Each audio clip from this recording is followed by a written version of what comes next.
กิจกรรมที่เชิญชวนผู้ใจบุญใจกุศลได้ร่วมกันฟังเทศน์ฟังธรรมในฤดูกาลเข้าพรรษาและออกพรรษาในการฟังเทศน์รายการรถด่วนขบวนพิเศษขอเชิญชวนคณะสงฆ์คณะศรัทธาสาธุชนทั้งหลายได้ร่วมเดินทางไปกับรถด่วนขบวนพิเศษทั้งหมดมี13ขบวนด้วยกันนะครับก็เป็นส่วนหนึ่งของการประชาสัมพันธ์เชิญท่านฟังเทศน์รายการรถด่วนขบวนพิเศษฤดูกาลเข้าพรรษาซึ่งมีการจัดโดยคณะสงฆ์จังหวัดเชียงใหม่องค์กรเครือข่ายชาวพุทธจังหวัดเชียงใหม่ดำเนินงานโดยคณะกรรมการบริหารงานกลุ่มหนุ่มสาวจังหวัดเชียงใหม่ก็เป็นข่าวสารเพื่อการประชาสัมพันธ์รถด่วนขบวนพิเศษประจำปี 2566 นี้จิตรวมใจเป็นดวงเดียวกันเหมือนญาติขอเชิญร่วมพิธีเทวาพิเศษกวันปิยมหาราชรัชกาลที่ 5 ณ วัดดอนจันทร์อำเภอเมืองจังหวัดเชียงใหม่เชิญร่วมพิธีทำบุญตักบาตรสืบชะตาพิธีพุทธาภิเษกตระกุดดินเผาปีที่ 4 ในวันจันทร์ที่ 23 ตุลาคม 2566 กำหนดการวันที่ 21 ถึง 22 ตุลาคม 2566 วัดรับบริจาคดอกกุหลาบแดงขาวชมพูจำนวนมากวันที่ 22 ตุลาคม 2566 นำเอาดอกกุหลาบจัดถวายที่วิหารรัชกาลที่ 5 วันที่ 23 ตุลาคม 2566 รับบริจาคโรงทานตลอดทั้งวันวันที่ 23 ตุลาคม 2566 เวลา 7:30 นาทีทำบุญตักบาตรเวลา 9:39 นาทีพิธีสืบชะตาเสริมดวงบารมีเวลา 19:19 นาทีพิธีบวงสรวงพระปิยมหาราชรัชกาลที่ 5 เวลา 19:39 นาทีถึง 23 นาฬิกาพิธีพุทธาภิเษกตระกุดดินเผาปีที่ 4 สนใจสอบถามรายละเอียดเพิ่มเติมวัดดอนจันทร์อำเภอเมืองจังหวัดเชียงใหม่ 053-240-184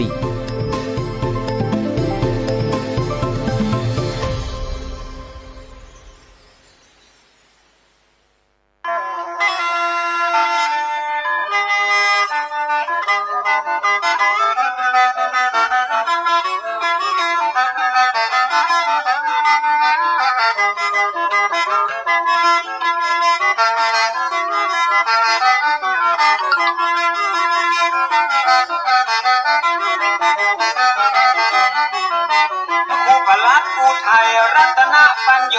สิทธิ์พระพุทโธขอเชิญชวนพี่น้อง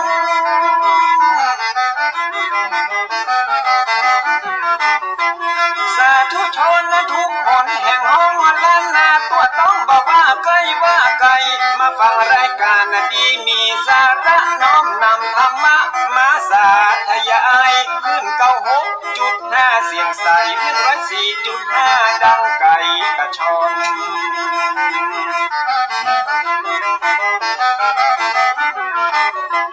ของบ่ดีบ่เอามาตำของบ่ลำบ่เอามาป้อนปรมัตถธรรมที่เป็นยอดม้อนของพระชินวรทรงตรัสสอนสั่งมันมาสัพพะเรื่องในล้านนาและภูมิปัญญาของคนบ่เก่าถ้าบ่ฟังคนเฒ่าตุเจ้าเปิ้นสอนมีพระตัวขาดนอนมีที่นอนขาดมุ้ง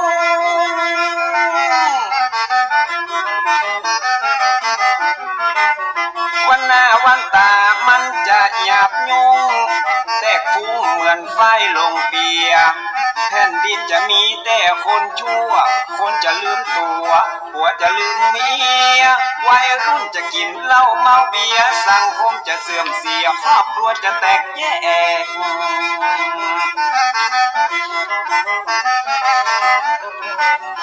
ถ้าฟังคนเฒ่าตุเจ้าเพิ่นสอนมีพระตัวมีหมอนมีที่นอนมุ้งแขกแผ่นดินบ่เอาห้องแตกวัยรุ่นจะบ่แหกกฎเกณฑ์ปองฮีดจะดีรายการธรรมะสร้างสรรค์ชีวิตฟังเถอะจะมีแต่คุณประโยชน์ฟังธรรมะแล้วพิจารณาบ่ใจเข้าหูขวาแล้วออกหูซ้าย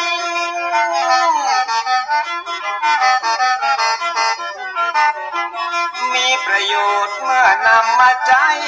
ในชีวิตอย่างมหาศาลเตือนบอกให้ได้ประมาทบอกขาดเรื่องกินเรื่องทานคนมีศีลย่อมมาดลบันดาลให้สุขสำราญเจริญรุ่งโรจน์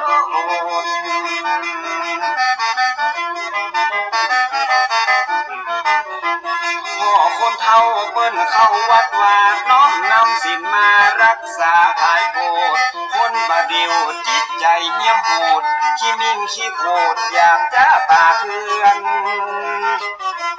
ไว้วอนเอาแบบคนเฒ่ากำผัดเจ้าเปิ้นสอนแล้วจะเย็นเมื่อนอนแล้วบ่ฮ้อนเมื่อหนาว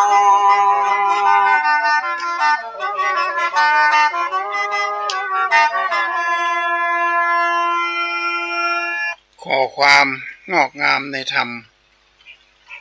ขององค์สมเด็จพระสัมมาสัมพุทธเจ้า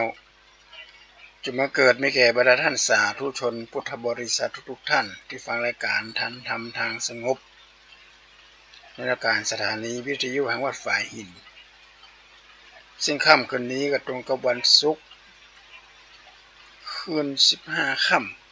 ำเดือน12เหนือหรือเดือน10ใต้วันนี้ถือเป็นวันสำคัญเป็นอย่างมากกับลูกกับหลานที่จะได้ไปตานขังเข้าหาบรรพบุรุษบรรพชนเป็นวันมีความสำคัญในความเชื่อของทางชาวพุทธว่าเป็นวันเป็นปล่อยอันดวงวิญญาณของบรรพบุรุษของญาติโกโหติกาเนี่ยนะเป็นปล่อยออกมาแล้วก็เฮาทั้งหลายก็ช่วยกันป้ากันต้านกันเข้าหาพ่อหาแม่เป็นที่บอกว่าได้เสื้ออย่าลืมผ้าได้ปลาอย่าลืมข้าวบดได้อยู่ราชรถอย่าลืมกะโหลได้อยู่ตึกหลังโตก็จะไปลืมตักแม่คนโบราณไม่รู้อาจจะอ่านเพราะฉะนั้นก็วันนี้ญาติโยมหลังจากไปจานกันเข้ากันน้ำมาเรียบร้อยค่ำคืนนี้เขาก็จะได้มาฟังธรรมะอันเป็นเครื่องชำระล้างจิตใจธรรมะนี่เป็นอาหารใจชนิดหนึ่งที่เขาจะต้องได้กินที่เขาต้องได้ใจแต่ถ้าหากว่าเขากินกับอาหารกายร่างกายเขาตุ้ยปีดีงามแล้วมาได้ล้างสำระจิตใจเนี่ยนะจิตใจของคนเฮาเนี่ยมันต้องได้ล้างที่พระพุทธเจ้าตรัสไว้ว่าพระพัสสะมีทังภิกขเวจิตตังอคันตุเกหิอุปกีเลเสหิอุปกีริทังคือจิตใจของคนเฮาเนี่ยมันจะเพลียวพาวไปบางครั้งก็สดใสบางครั้งก็เพลียวพาวแล้วมีสิ่งหนึ่งที่มากระทบกระเทือนจิตใจของคนสิ่งนั้นก็คือกิเลสพระห้องเป็นอาคันตุกะอาคันตุเกหิอุปกิเลเสหิอุปกิริทังกิเลสเหล่านี้มันจะมาเยี่ยมเขาเป็นบางครั้งบางคราวแต่บางอย่างมันก็มาโดยมาตรฐานก็มาตลอดเลย มาอยู่เมินบางอย่างก็อยู่น้อยอันที่มาอยู่ตลอดนั่นก็คือทุกประจำสังขารนะเบิดเข้าห้องน้ำเบิดหิวเข้าเบิดหิวน้ำเบิดร้อนเบิดหนาวเบิดเย็นอะไรเงี้ยมันหนีมาพ้นสักคนสิ่งเหล่านี้เขาแค่บรรเทาลงไปเขาบ่สามารถจะตัดมันได้เมื่อมันเจ็บต้องเข้าห้องน้ำก็บ่ได้หรอกเมื่อมีกลิ่นเหม็นก็บ่ได้หรอกต้องมันชำระล้างคัดสีต่างๆนานาแต่บางอย่างเนี่ยมันก็จะประเหตุคือการพลาดจากของอันเป็นที่หักของอันเป็นที่หักทั้งหลายทั้งปวงที่เขามีอยู่เนี่ยบางทีอุตส่าห์ซื้อมาทนุถนอมอย่างดีเก่าไปติ๊กสูญเสียไปติ๊กเราเนี่ยมันจะมาเยี่ยมเขามันก็จะมาเหตุแต่ทางนี้และทางนั้นเนี่ยเขาก็จะต้องใจรักธรรมในทางพุทธศาสนามองหันความจริงของสิ่งที่มันจะต้องพลาดไปไม่ว่าจะเป็นอากาศไม่ว่าจะเป็นฤดูการต่างๆเนี่ยมันจะเปลี่ยนไปในขณะที่จัดรายการอยู่เนี่ยนะบันทึกเทปในตอนกลางคืนวันที่28ฝนตกตลอดวันระยะเดียววันนี้ ตกตั้งแต่ตอนเช้าจนถึงแมลงไม่ได้ทำวัดเลยตกฝนตกตอนเช้าชนิดไล่จ้างเลยอันนี้เป็นอุตุนิยามเป็นธรรมชาติเขาจะไปว่าฝนมันตกมาอย่างยังไอ้สร้างให้ตกมันก็เขาก็สร้างมาได้มันเปลี่ยนไปตามสัจธรรมของชีวิตของมนุษย์ทั้งหลายเพราะฉะนั้นก็เอามาฟังธรรมะตามหลักในทางพุทธศาสนาเนี่ยนะเพื่อให้เราจะได้ลดความโลภความโกรธความหลงลดลงไปแต่ทางนี้ทางนั้นก็ขึ้นอยู่ที่จิตใจของเรากรรมหนึ่งว่ามันจะลดได้เหมือนก่อนพูดว่ากิเลสของคนเฮาเหมือนก็ศีลามาทับหญ้าถ้าหากว่าเฮาศีลาหรือมาหินมาทับไปหญ้าแล้วก็บ่ออกถ้าเอามาหินออกมาได้นี่ปัญญามันโป่งงามกว่าเก่ากันกิเลสเฮาเหมือนเดียวกันเฮาต้องเอาหลักธรรมในทางพุทธศาสนามาทับเอาไว้ทับถมเอาไว้เมื่อมันเกิดขึ้นปล่อยไปตามกิเลสเนี่ยนะตามปล่อยไปตามกิเลสตัณหาเนี่ยแม่น้ำเสมอด้วยตัณหาบ่มีนะญาติโยมแม่น้ำเสมอด้วยตัณหาไม่มีบอกให้หูเนี่ยหมายความแม่น้ำทะเลกว้างใหญ่ไพศาลมาเทียบเท่ากับตัณหาของมนุษย์ตัณหาแปลว่าความอยากความใคร่ความอยากความต้องการใครได้นั่นใครได้นี่ด้วยบ่เกิดหน้าบ่เกิดหลังความอยากนี่แหละนะความอยากความตัดสินใจอะไรอย่างน้อยๆเนี่ยมันนำมาซึ่งความเดือดร้อนอาจจะยกตัวอย่างเช่นไปเอวร้านขายตู้ป่าเป็นขายไปเลี้ยงป่างามเป็นตู้พอไปหันกับคาไดแหละคาไดตู้ป่าก็ไปซื้อตู้ป่ามาใส่ในขณะที่ยังบ่มีความรู้เรื่องป่าเลยเพราะว่าเจ้าของร้านนี่เป็นกระแต่งตกแต่งถึงวันมันก็งามลูกเฮามีเครื่องมือก่อนเขาบอกมีเครื่องมือบอกมีเครื่องมือในการดูแลป่าพอเลี้ยงไปป่ามันก็ตัวใหญ่แหละมันมีเวลาก็ปล่อยลงน้ำคลองญาติโยมเดี๋ยวนี้มีคนเอาป่าจระเข้นี่มันเป็นป่ากินเนื้อแล้วมันครบคนเลยนะญาติโยมเอาปล่อยเลยหนองนี่ซะปล่อยในวัดของปล่อยในน้ำปิงของอย่างต่างๆนานาเหล่านี้เป็นการปล่อยสิ่งที่บดีลงในน้ำลำคลองมันจะไปทำลายวัฏจักรไปทำลายธรรมชาติอันนี้คือความอยากง่ายๆนะความอยากโดยบ่เกิดถึงเหตุถึงผลหันเปิดเลี้ยงหมาเลี้ยงแมวงามไปเอาในร้านขายสัตว์พวกนี้เราก็ไปซื้อมาพอซื้อมาแล้วมันก็แก่ตัวพ่องมันหายพ่องมันเป็นสัตว์ตามสัญชาตญาณของสัตว์เขาก็ไปซื้อมาพอเลี้ยงบ่ไหวเอาไว้ที่ไหนปล่อยวัดชะตากรรมของสัตว์ทั้งหลายเหล่านี้ก็ตกจริงๆแล้วก็ช้างวัดก็ไม่ได้รังเกียจนะญาติโยมเพราะว่าวัดแต่ละแห่งก็จะมีหมาจรจัดหมามาอาศัยอยู่ถ้าโยมเอาแมวมาปล่อยเนี่ยเวลาเกิน3 วันมันโดนแมวโดนหมาครบอันนี้แหละฮะคือความตัณหาคือความอยากโดยว่าใคร่ควรเห็นก่อนว่าเขาจะซื้อป่ามาเลี้ยงเศษตู้เนี่ยเขาจะต้องเตรียมมาอย่างพ่อ1อุปกรณ์ในการล้างน้ำล้างตู้เปลี่ยนน้ำทุกๆเดือนเปลี่ยนน้ำทุกๆกี่วันก็ได้ต้องเปลี่ยนน้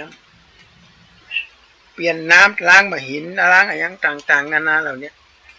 อาหารการกินก็มันไปไหนไกลก็ไม่ได้หัวมันไม่ได้ยังกินอันนี้แหละเราได้มาซึ่งความเป็นตัณหาแล้วมันก็จะเกิดผลลัพธ์ของสิ่งแวดล้อมเรามาดูในคลิปที่เขาเอาหมาจรจัดมาเลี้ยงเนี่ยนี่มีป้าคนนั้นมาเลี้ยงนี่เป็นฟาร์มใหญ่นี่เป็น100 กว่าตัวเพิ่นบอกว่าเดือนหนึ่งเสี่ยงกับอาหารหมาแล้วเป็นเงินแสนนี่นะซื้ออาหารอย่างดีมาคือทั้งอาหารเม็ดก็กินข้าวต้มก็กินกระดูกหมูก็อย่างเราเนี้ยก็ซื้อมาให้สัตว์ตัวนี้กิน ถามว่าสัตว์เหล่านี้มาจากไหนก็คือมาจากคนเฮานี่แหละมาจากคนเฮานี่เอาสัตว์ไปปล่อยพอเลี้ยงบ่ไหวบ่มีเวลาบ่มีเวลาจริงๆนะไปเนี่ยการงานหั่นปล่อยให้สัตว์อยู่บ้านบางทีไปต่างจังหวัดไปมาอาจจะตายอันนี้แหละฮะญาติโยมคำว่าตัณหาแปลว่าความอยากถ้าหากว่าเฮากินอาหารกินไปตามความอยากเนี่ยเฮาจะได้รับโทษเป็น2เท่าแต่ถ้าเฮากินอาหารด้วยความหิวถึงเวลามันก็หิวละอาหารทั้งหลายที่ตกเข้าไปถึงในปากมันก็จะสลายกลายเป็นเลือดเป็นเนื้อกลายเป็นวิตามินกลายเป็นฮอร์โมนบำรุงร่างกายเพราะต้องการร่างกายต้องการอาหารเหล่านี้อยู่แต่ถ้าตราบใดเมื่อเฮาบ่หิวตราบใดเมื่อเฮาบ่หิวเฮาไปกินด้วยความอยากสิ่งจริงหนึ่งที่เกิดขึ้นมาก็คืออนุมูลอิสระคือมีไขมันมีกรดยูริกมีไตรกลีเซอไรด์คอเลสเตอรอลมันจะสูงขึ้นเพราะเฮากินในขณะที่เฮาอยากเฮาบ่ได้กินด้วยความหิวความอยากบ่มีเหตุและผลบ่สนใจหยังจะเกิดหยังขึ้นก็ตามของได้กินอิ่มหนำสำราญเพิ่นบอกจะไปกินของปิ้งของย่างของทอดของมันก็ปากันไปกินของปิ้งของย่างของทอดของมันนี่คือกินด้วยความอยากนะญาติโยมเพราะฉะนั้นหลักธรรมที่พระพุทธเจ้าทรงค้นพบครั้งแรกนี่ก็คืออริยสัจสี่อริยสัจสี่เนี่ยนะพระพุทธเจ้าได้เป็นเลยเอาคำว่าทุกข์มาเป็นหัวข้อเลยทุกข์เนี่ยแปลว่าความทุกข์ยากกับความเกิดความลำบากลำบนใจ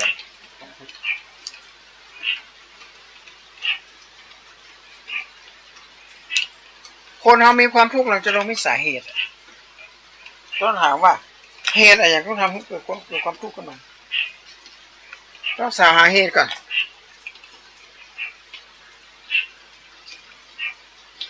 เหมือนกับน้ำมันไหลมาเนี่ยถ้าหามาปิดตั้งป่ายมันละน้ำก็จะท่วมท้นเราต้องมาดูต้นกำเนิดของน้ำที่มันไหลมาก่อนก่อต่อนี่มันหัวเนี่ยก็ไปเปลี่ยนต่อไปซ่อมแซมก็หายแล้วน้ำก็มาไหลมาแล้วปัญหาที่ความทุกข์มันทับถมอยู่เนี่ยเราต้องหาต้นสายปลายเหตุของความทุกข์ถ้าหาต้นสายปลายเหตุของความทุกข์เลยนะเราก็จะบรรเทาทุกข์ลงไปแต่ว่าหายก็ทุกข์หายโลกเราเนี้ยที่เราอยู่อาศัยอยู่เนี้ยมีแต่ความทุกข์ไม่มีความสุขเป็นความสุขประเดี๋ยวประดาวนอกนั้นก็เป็นเพราะฉะนั้นจะได้หลงตัวเองจะได้หลงตัวกันในการทำมาหากินในการดำเนินชีวิตปล่อยชีวิตไปตามวิถีความอยากปล่อยชีวิตไปตามความอยากความต้องการของผู้เก่าและเราจะพบกับสิ่งที่เกิดความหายนะในชีวิตพอเกิดขึ้นมาก็ตัวเก่ายังมาพอได้พอเกิดขึ้นก็สิ่งแวดล้อมก็เป็นพิษเลยสิ่งแวดล้อมเป็นพิษขึ้นมาก็เกิดปัญหาใหญ่โตขึ้นมาละกลายเป็นปัญหายิ่งใหญ่เพราะฉะนั้นก็ฝากเป็นข้อคิดที่กญาติโยมทั้งหลายหันหน้าเข้าวัดเข้าวาฟังเทศน์ฟังธรรมที่บอกว่าได้เสื้ออย่าลืมผ้าอะไรว่าได้เสื้อที่คนอื่นไปใส่เป็นเสื้อเป็นเสื้ออะไรเสื้อที่เป็นสูทกับเสื้ออย่างต่างๆแล้วนะ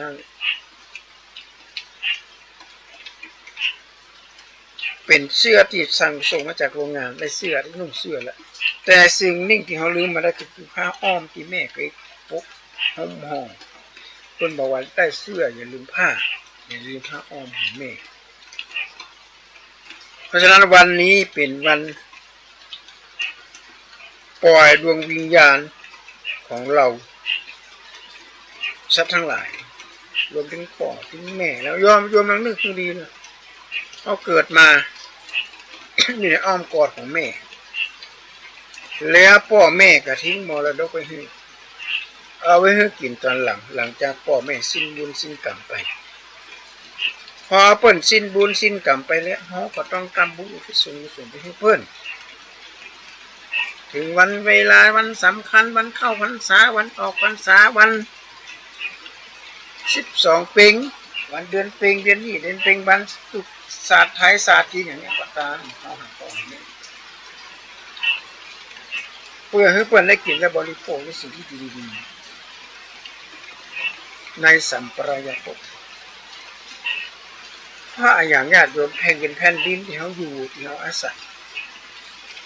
เฮาก็ได้มาจากพ่อแม่เพิ่นจะขายผืนแผ่นดินสักตารางนิ้วเนี่ยเพิ่นก็ย่อมเสียดาย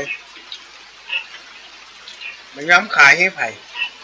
เฮาสังเกตดูเจ้าฟ้าเจ้าแผ่นดินนักรบสมัยโบราณนักรบสมัยโบราณเนี่ยเพิ่นปกป้องผลประโยชน์ของบ้านของเมืองบ่ยอมให้ไผ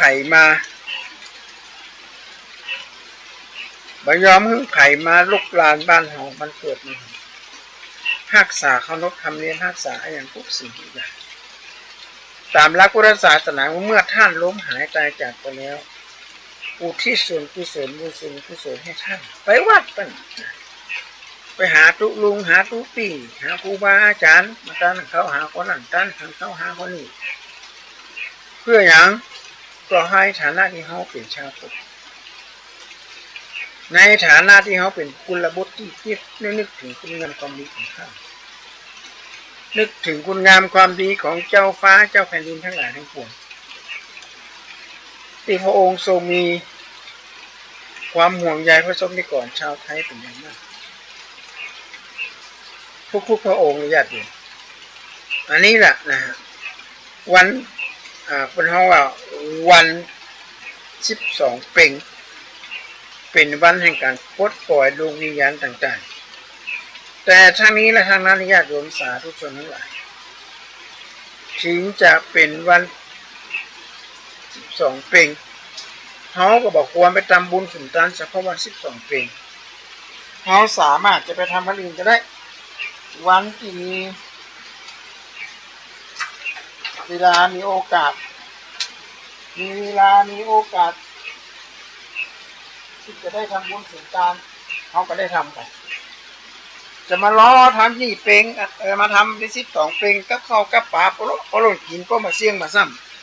ำกินมาเสี่ยงซ้ำอันนี้ฟ้าเป็นข้อคิดของญาติโยมทั้งหลายเอาชาวพุทธจะต้องดำเนินชีวิตด้วยความไม่ประมาทความประมาทเป็นบ่อของความเคยชินความเคยชินเป็นบ่อเกิดของความประมาทความประมาทเป็นบ่อให้เกิดถึงความตายในขณะที่ยังมีชีวิตตายในขณะที่ยังมีลมหายใจมันก็ตายในที่นี้ก็คือหมายความว่าตายจิตตายใจแบบมดสิ้นมดหวังอย่างนั้นเพราะมดเนื้อประดาตัวมาจากกิเลสตัวเก่าที่เขาผ่าน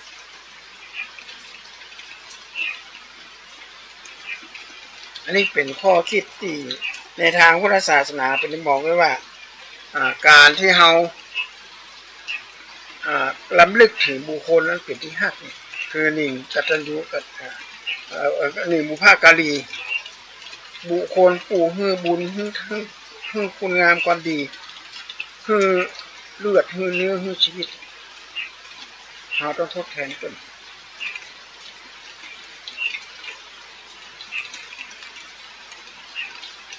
ถ้าบ่มีพ่อบ่มีแม่วันนั้นก็บ่มีเฮาในวันนี้ถ้าพ่อแม่บ่รักษาทรัพย์สมบัติเฮาวันนั้นเฮาก็บ่มีจะได้กินได้ใช้ในวันนี้สมบัติพระสถานที่ปัญหามาได้นี่เป็นตัวนี้นักต่อสู้ดิ้นรนคนขวาอย่างต่างๆนะเพื่อจะให้ได้มาซึ่งทรัพย์สมบัติทั้งหลายที่จะมอบให้ดังที่สมเด็จพระ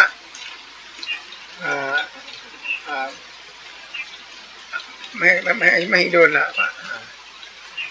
ว่าพระบรมราชชนก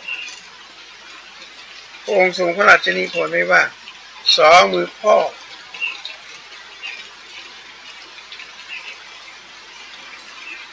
สองบาพ่อแบกหนักพ่อรับไหวสองมือพ่อหยาบก้านทำงานหนักสองมือพ่อหยาบก้านทำงานหนักสองบาพ่อแบกหนักพ่อรับไหวด้วยอาบเหงื่อต่างน้ำแทนข้าภัยหวังให้เจ้ามีใช้ในแผ่นดินหวังเขาได้กินได้อยู่ได้บริโภคได้อาศัยอันนี้แหละนะฮะเขาก็เลยเพื่อนก็เลยมีวันสำคัญในการที่ส่วนประสงค์ของเจ้ากรรมนายเวรตานถังข้าวไปหาพ่ออุ้ยแม่ป้าตานไปหาข้าวหาผู้มีผู้อุปการะคุณทั้งหลายนี่มีมาในสายสังฆพุทธการในญาติโยมพระเจ้าพิมพิสารเป็นในตาลวิหารตาลปากโคตรว่าลืมหยาดน้ำสรรพสัตว์ทั้งหลายตากลางคืนก็มีสิงสาระสัตว์มีเสียงมีอย่างนี้มาหลอกมาหลอนนะแต่มาให้มาหุยพระเจ้าพิมพิสารก็ไปทูลถามพระเจ้าว่า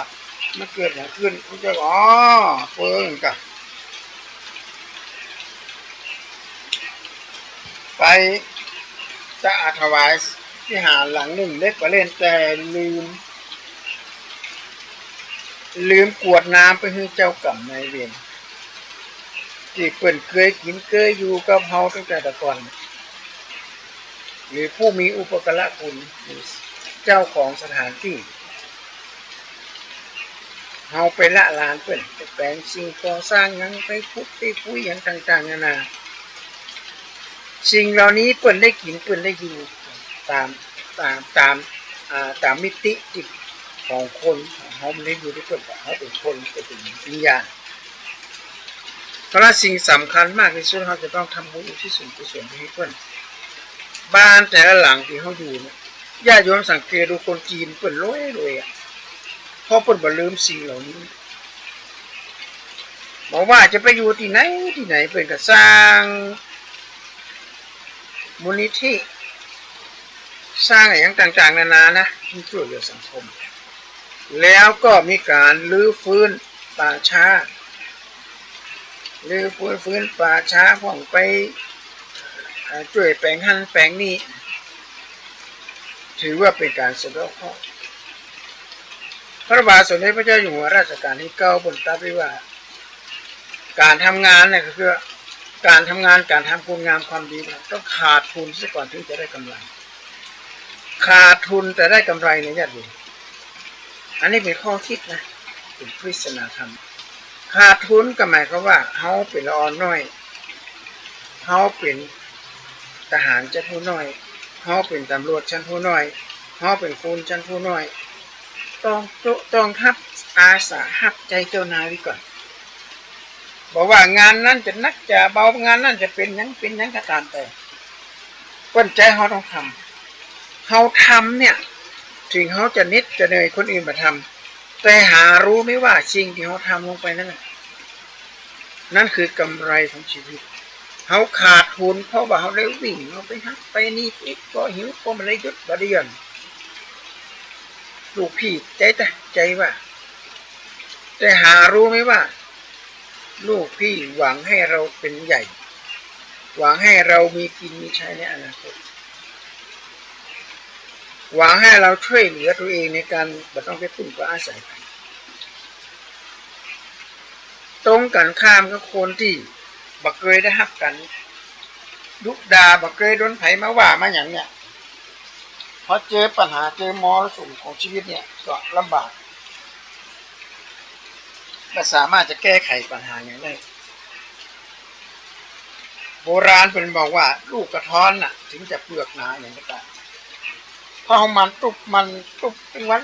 ว่ากระท้อนแล้วมันก็จะหวานมันตุบแบบกระท้อนนี่ก็หวานกระท้อนตอนช้ำทำให้คิดส่วนชีวิตที่ชอบช้ำไม่ช้ำหวานหมายความว่าชีวิตของเขาชอบช้ำขึ้นมาเนี่ยมันก็ไม่ใช่ช้ำหวานเลยแต่ผลของเขาที่จะได้หัก มันมากมายเหลือเกินเพราะฉะนั้นก็ตอนนี้บันทึกเทปประมาณสัก4 ทุ่มครึ่งของวันศุกร์ของวันพฤหัสปรากฏว่าตอนนี้ฝนตกมาขนาดนักเลยญาติโยมหน้าห้องเนี่ยเจอน้องก็ด้วยนะมีพยากรณ์อากาศว่าจะเกิดฝนฟ้าคะนองแถมหลายวันอยู่ขอญาติโยมทั้งหลายอย่าได้ประมาทอย่าได้ประมาทสิ่งหนึ่งที่อาตมาได้ไปอบรมเกี่ยวกับด้านสาธารณสุขเปิดหื้อใจเกลือนะญาติโยมอร่อยแต่โมที่มันแจะ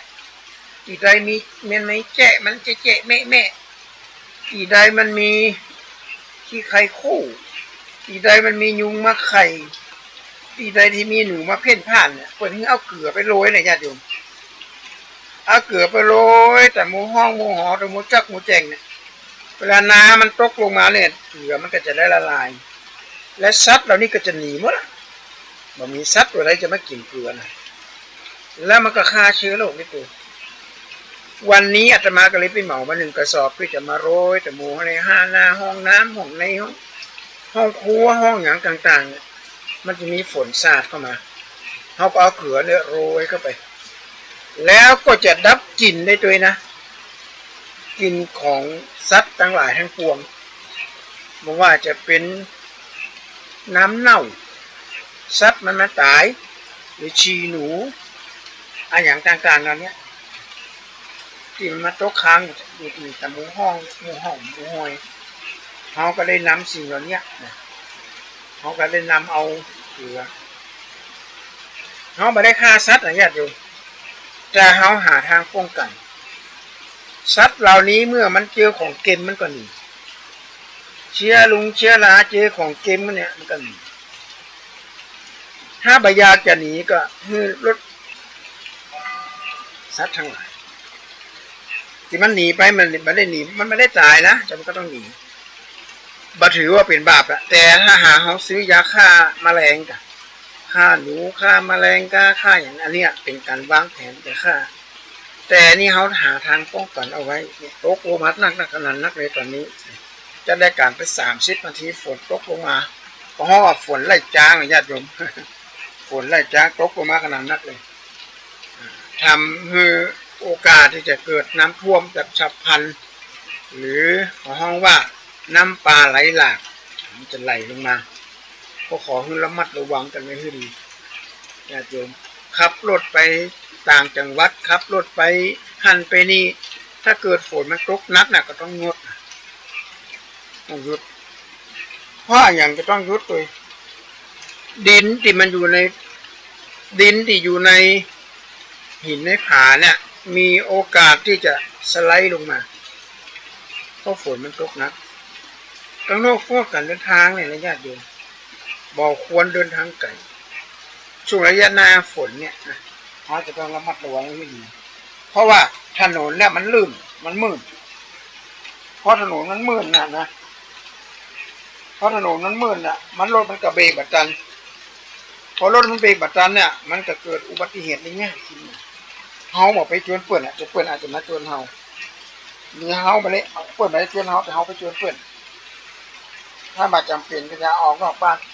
พักผ่อนอยู่ที่บ้านดีกว่าจะไปกินจะไปเอี่ยวจะไปหาคนนั่นคนนี่เนี่ยก็ส่งไลน์ไปเอาส่งไลน์พี่อูไปจ่าวเดี๋ยวนี้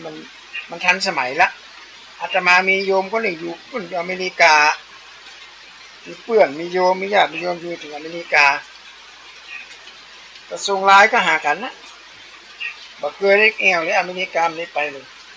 เพื่อนก็ถ่ายหูถ่ายมีโดสดๆมาให้ว่าตอนนี้หน้าบ้านของผมหน้าบ้านของโยมเป็นอย่างนี้นะสวยๆเหมือนกันนะปลูกพืชปลูกอะไรไปกับปลูกได้หรอกปลูกตะไคร้ใบบักคูดปลูกบะลำไยปลูกอย่างก็ปลูกได้อยู่แต่มันเหมือนโดยดกเหมือนบ้านเฮาเพราะประเทศอเมริกาเนี่ยทางยุโรปมันอากาศมันเย็น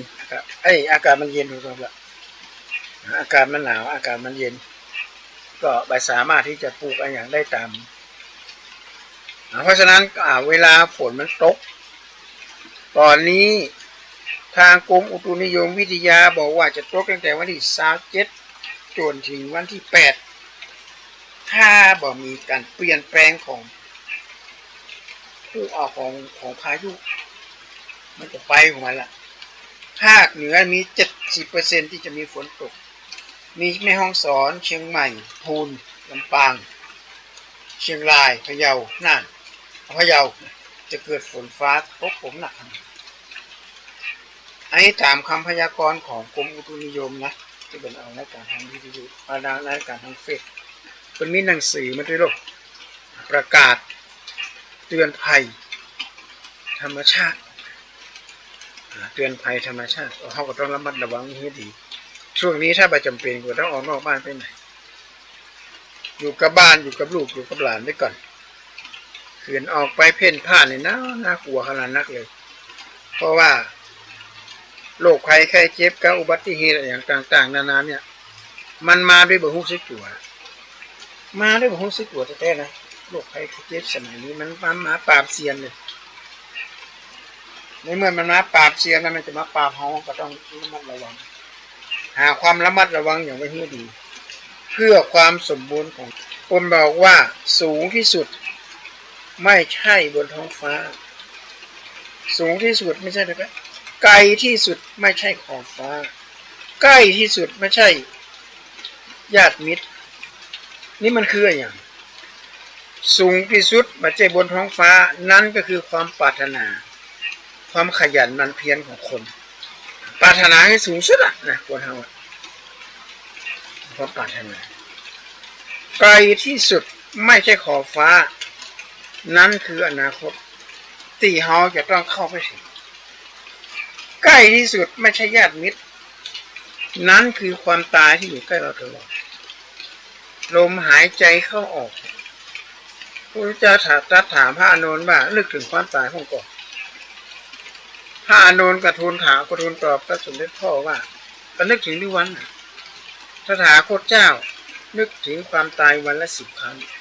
นึกแต่ความตายนึกถึงความตายนั่นแหละแล้วทำให้จิตใจของเรามันไม่เว้าจิตใจของคนเรามันก็จะไม่สร้างปมให้กับตัวเองนะอันนี้ก็ขอเป็นฝากเป็นข้อคิดให้กับญาติโยม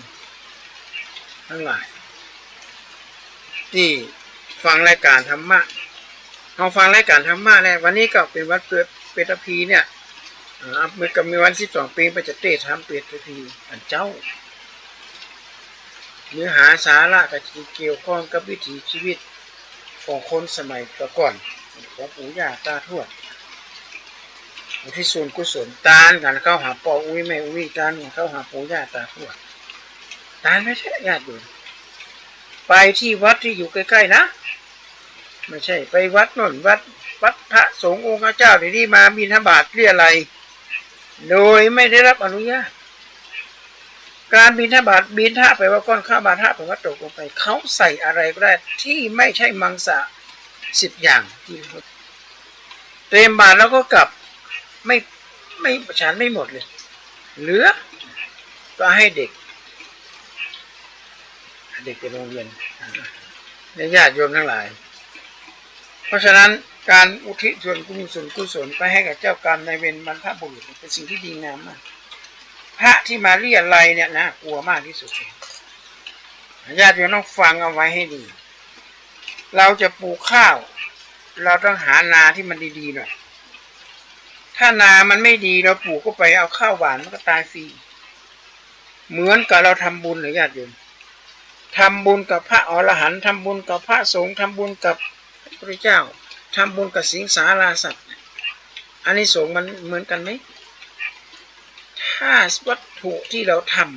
ำเป็นของที่ถูกต้องไม่ใช่ของลักเล็กขโมยน้อยสิ่งเหล่านั้นไม่ถือว่าเป็นความผิดพระสงฆ์ก็เช่นเดียวกันเทวทัตขอทูลพระเจ้าบอกว่าห้ามไม่ให้ภิกษุฉันเนื้อพระเจ้าบอกว่าห้ามมาได้เพราะเนื้อเนี่ยเป็นเนื้อเป็นสัตว์ที่พระสงฆ์จะต้องมาหุบอาหารมาเป็นฆ่านะจะไปนั่งจีนิ้วมาได้หมายความว่าบ่หูกันฆ่ากันตายของสัตว์เพื่อนพระมาเป็นแปรสภาพเป็นอาหารแล้วอันนี้ก็ถือว่าบ่ผิดแล้วแต่ถ้าหากว่า เฮาเป็นเจ้ากี้เจ้าการนี่กะกี้หันกี้นี้เอาไก่ตัวนี้เนอะไก่กำลังเดินไปเดินมาอย่างอันนี้ก็ญาติโยมสาธุชนทุกท่านวันนี้ก็ถือว่าเป็นวันสำคัญสำหรับญาติโยมสำหรับอุบาสกอุบาสิกาทุกคนทุกเผ่ากรวดน้ำไปหาพ่อหาแม่เฮามีอาการครบ32อย่างมีอาการครบ32อย่างโดยที่บ่มีบาดแผลเฮามีการศึกษาที่สูงเฮามีฐานะที่ร่ำรวยของเล็กๆน้อยๆที่เฮาจะทำบุญมันเช่นน้อยๆแค่ข้าวปลาอาหารเนี่ยเอาใส่ลงไปมันเห็นผลทันตาเลยนะญาติโยมเห็นผลทันตาเลยว่าพ่อแม่ปู่ย่าตาทวดได้รับแล้วท่านก็อุทิศอวยพรให้เรามีความสุขสังเกตดูคนที่ชอบทำบุญสุนทานหน้าตาจะยิ้มแย้มแจ่มใสมีความสุขมากตรงกันข้ามของคนไม่เคยทำศีลทำบุญสุนทานหน้าตาจะแก่กว่าเก่าหน้าตาจะคิ้วริ้วขี้เหร่เหมือนแบกโลกไว้ทั้งโลกเหมือนแบกโลกไว้ทั้งโลกเลยเพราะฉะนั้นเราก็หมั่นเข้าวัดเข้าว่าพระที่ดีอยู่ในวัดอยู่ในโบสถ์พระไม่กิ้วไม่กลัวอยู่ในหนองในสระพระผู้เสียสละอยู่ในบ้านอยู่พอ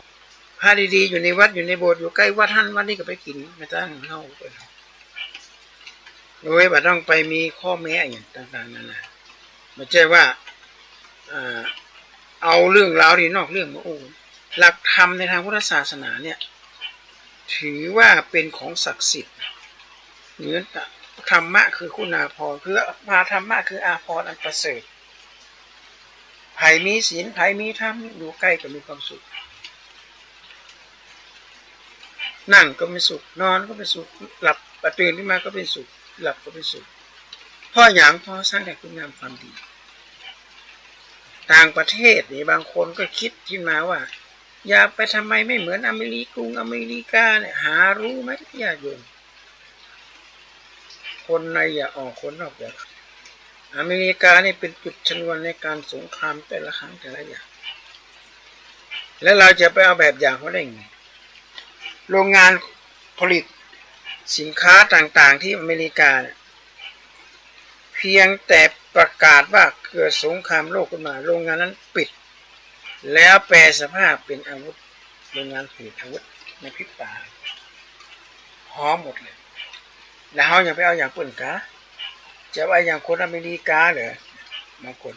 อยากจะเป็นคนเหมือนอเมริกาอยากจะเป็นคนเหมือนยุโรปแต่หารู้ไหมว่าชนชาวเผ่าเหล่านี้ไร้ความปราณีนะฝรั่งบางคนนะญาติโยมฝรั่งบางคนเนี่ยอยากจะมาอยู่เมืองไทยและบางคนมาอยู่เมืองไทยไม่อยากจะกลับไปบ้านเพิ่นเลย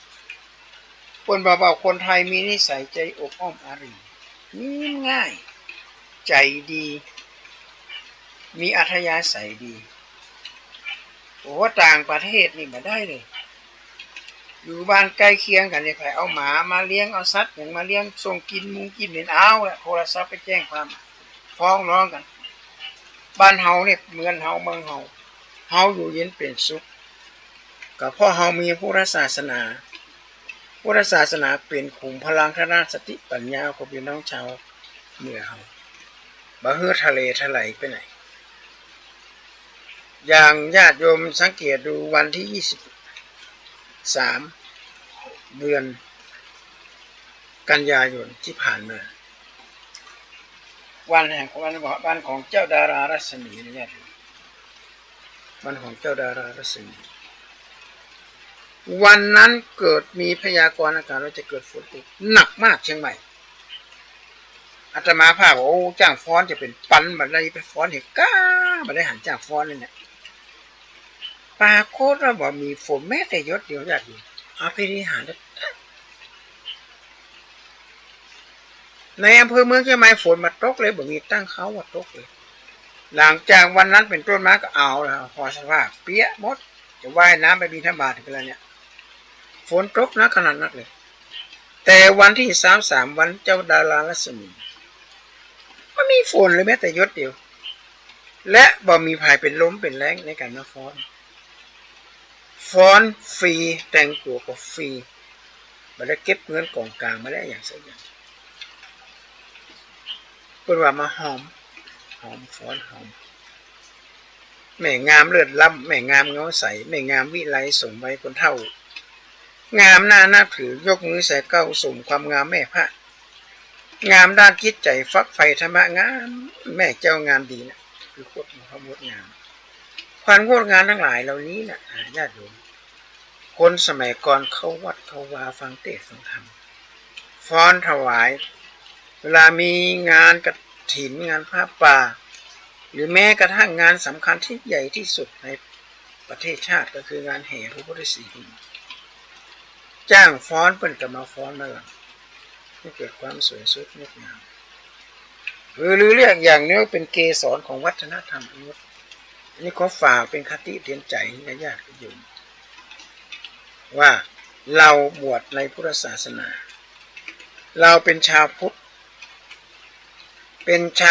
ไม่ใช่เป็นชาวพุทธในสัมมโนทะเบียนบ้านจะต้องเรียนรู้ทางแก้ไขปัญหาอย่างเมื่อกี้ว่าเกิดความทุกข์ขึ้นมาต้องสาวหาเหตุมันเป็นที่อีโลมเปิงไงสมุทัยหาเหตุมันก่อนมันเจออย่างนี้ขึ้นมาปุ๊บเถาวัลย์มันขึ้นเต็มหลังคาเรือนอย่างเงี้ยญาติโยมก็ไปจ้างช่างมาตัดบนหลังคาแล้วก็กลับไม่ถึงปีไม่ถึงเดือน2 เดือนก็งอกมาอีกเพราะอะไรมันก็งอกตลอดปีตลอดชาติถ้าเราแก้ไม่ตรงจุดวิธีแก้ก็แค่กรรไกรอันเดียวกันไกรตัดหญ้าอันเดียวกรรไกรตัดกิ่งไม้ตัดรากตอโคนของเถาวัลย์นั้นก็หมดไม่เหลือเลยแล้วเราจะอยู่อย่างสบายแล้วเราแก้ไขการเป็นดับทุกข์ให้กับครอบครัวฝากเป็นข้อคิดสะกิดเตือนใจให้ญาติโยมทั้งหลายวันนี้อาตมาภาพอาจจะพูดขุขะไปนิดหนึ่งเพราะว่าอัดรายการแล้วฝนตกหนักเลยญาติโยมฝนตกหนักมากเลยฝนไล่ช้างเพราะฉะนั้นก็ขอฝากเป็นข้อคิดเตือนใจให้กับญาติโยมที่เป็นอุบาสกอุบาสิกาฟังเทศน์ฟังธรรมเขาวัดเขาวาเชียงใหม่เขาเนี่ยเปิดก็จะมีรายการคนฮ้องว่าธรรมะสัญจรนะฮะหรือว่าธรรมะสัญจรที่เป็นไปหรือว่ารถด่วนขบวนพิเศษนั่นแหละนะก็จะไปหิ้วข้อคิดแล้วในช่วงระยะนี้ก็จะมีการประเมินเรื่องศีล 5 ธรรม 5ซึ่งเป็นสิ่งที่งดงามมากสมเด็จพระมหาราชมังคลาจารย์เป็นผู้ที่เลิกโครงการเหล่านี้พระสงฆ์ก็ออกไปเที่ยวดูแลความสุขทุกข์ของประชาชนไปดูแลว่ามันหมู่บ้านนี้ยัง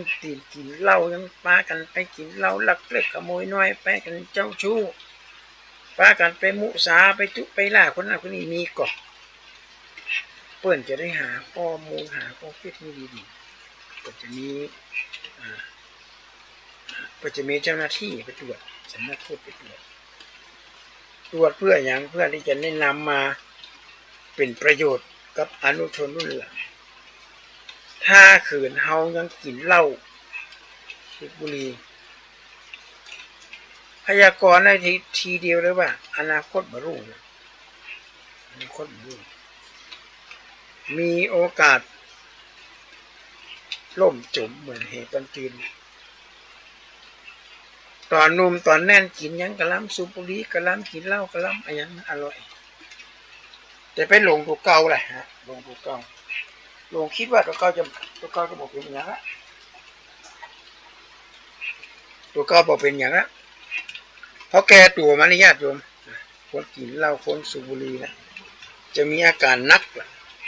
มีอาการนักตอนนี้ก็เกิดฟ้าห้องฝนตกก็มีโอกาสน้ำอาจจะท่วมก็ได้นะญาติโยมก็จะระมัดระวังให้ดีเลยไม่ปล่อยปะละเลยชีวิตนี้ชีวิตของคนเรากว้างศอกยาววาหนาคืบหาสาระหาแก่นสารมาได้คนโบราณเป็นว่างัวควายมาจ้างมวยม้างอัตตาดูคนของงาขายเป็นมดเสี่ยงมนุษย์เขาตายมาลายมดเสี่ยงบ่เหลืออินทรีย์เปล่าวางมีแต่ความดีที่ยังตกค้างให้ลูกหลานได้ชื่นชม ทำดีไว้เถอะส่วนบุญกุศลเนี่ยไว้มงคลรับผลไปหน้าสมบัติหลักฐานมีในใจลาที่เฮาหิหามาไว้เต็มว่าเฮาตายของกินของใจเฮาทิ้งเอาไปบ่ได้สักคนบ่ได้เอาไปสนิทบ่ได้เอาไปสักคนต้องขาแมงนนก็ทิ้งเอาไปบ่ได้จะต้องปล่อยวางไว้บนลุ่มใต้บ่มีหยังไปแล้วครับ แม้แต่ข้าวของเงินทองสิ่งทรัพย์เฮานั้นก็บ่ได้เอาไปผัวเมียที่ฮักเหมือนอย่างดวงใจเขาก็บ่ไปเฮาเจ้ามีแต่บาปกรรมจักน้ำตัวเจ้าเข้าสู่คงคาแม่น้ำวัฏสงสารกว้างขวางเจนล้ำไปสู่ฝั่งอันเกินคงคาไปอยู่จันฟ้าตาวติสามีเทวดาฮักษาอยู่เฝ้าฮักษาอยู่เฝ้าญาติโยมสาธุชนทั้งหลายและการทานธรรมทางสงบในวันนี้ในวันศุกร์ที่29เดือน12เหนือเดือน10ใต้ขอจากญาติจากโยมให้กันเด้อวันศุกร์หน้าเฮาก็ได้มาพบปะกันใหม่ซึ่งก็ตรงกับเดือนกุมภาพันธ์เดือนตุลาคมขอ